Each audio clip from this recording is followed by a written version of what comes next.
What's up, YouTube? This is Too Raw for TV. So I'm gonna say this about Draymond Green, right? Coming at his critics and telling people shut up, and he's putting in the work and all of that crap. Look, nobody questions that you put in work, man. The problem is your increasing narcissism and your disrespect toward your opponent. Now, I'm not going to say any names, but somebody said that I'm a hypocrite because I didn't go in on Marcus Smart because he said that he thinks that his 2018 Celtics would have beaten the Warriors that year. I mean, look, there's nothing wrong with having confidence in your team, thinking that your team can beat another team. What are you supposed to say? Oh no, nobody's beating that team.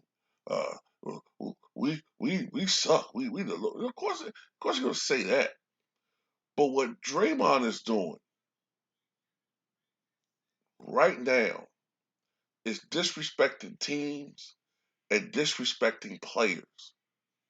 You never have heard anybody say, when asked, I don't give a fuck what Shaq was pressing.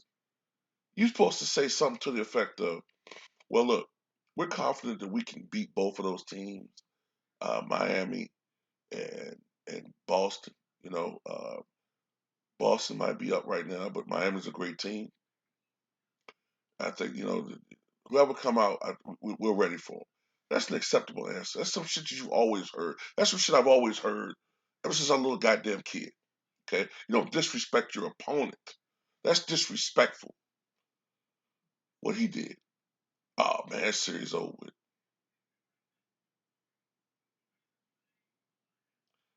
Then to discredit Boston, oh, we dominated for 41, 42 minutes. No, you didn't. You dominated the first quarter, and you had an edge in the third quarter. Boston won the second quarter, and they dominated the fourth quarter, and they won. Who gives a shit if you dominated 46 out of 48 minutes? That's the lesson Isaiah Thomas learned back in '87. You got to dominate the whole fucking game, not just 45, 46 minutes. That's one of the problems that some people have with LeBron James. He can be the most dominant player you ever seen for 45 minutes, but in the last few minutes of the game, what happens sometimes?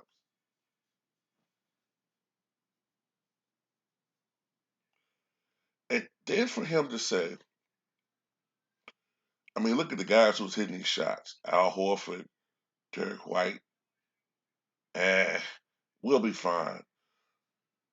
Um, Al Horford, at his best, was a all-star level player for many years. He was an all-star level player. And Al Horford has had a hell of a postseason. And for you to like disrespect those guys like that, and people are like saying I'm not keeping the same energy. No, what it is you a hopeless fucking fanboy. You a hopeless fucking fanboy that make excuses for every fucking thing. Whether it's Steph Curry being in a fucking slump, or whether you got an asshole as a fucking uh, so-called Hall of Famer. I call him a WWE Hall of Famer. And like I said before, it's funny how some people who are huge Steph Curry fans have an issue with Klay Thompson. At least I admit I don't like Tom Brady, but you know what? At the end of the day, even though I'll say I think he sucks and all that shit, at the end of the day, I know he's a Hall of Famer.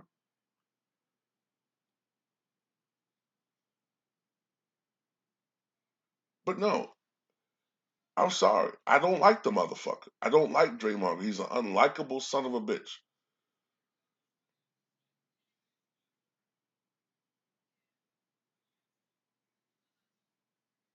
And all of this shit, and that's what pissed me off.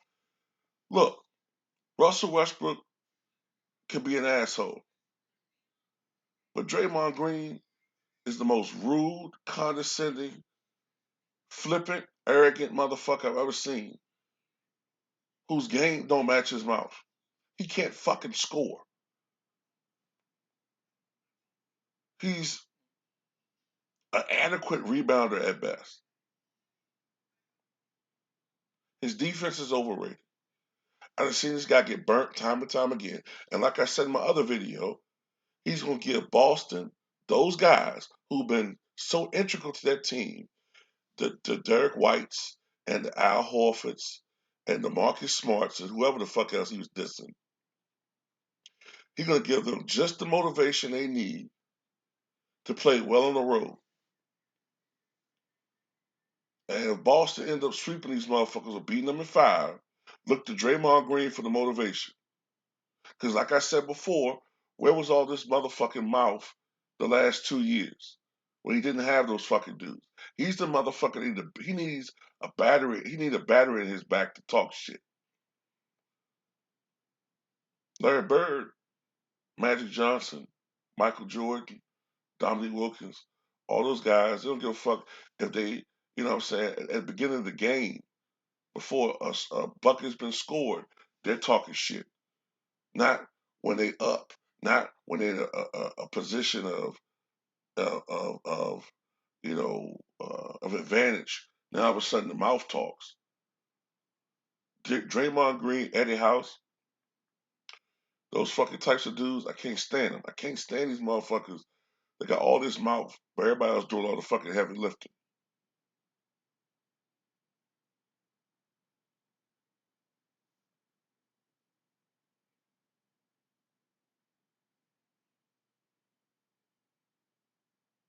And it got nothing to do with me being a Warriors hater, because I'm rooting for Klay Thompson to play well.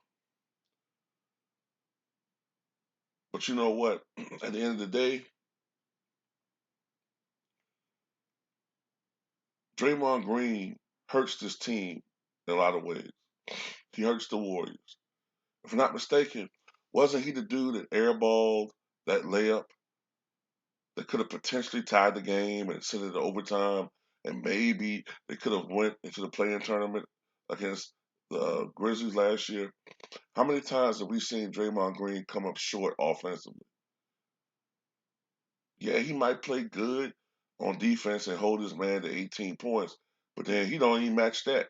He give you fucking 6. The whole fucking game. He plays 38 minutes.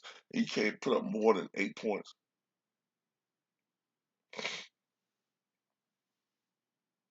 That's pathetic. Luke Longley. Luke Longley used to score more points than this dude. Luke fucking Longley, who played on a team where Michael and Scotty combined to shoot almost 40 shots a game. Luke Longley scored more points than this motherfucker.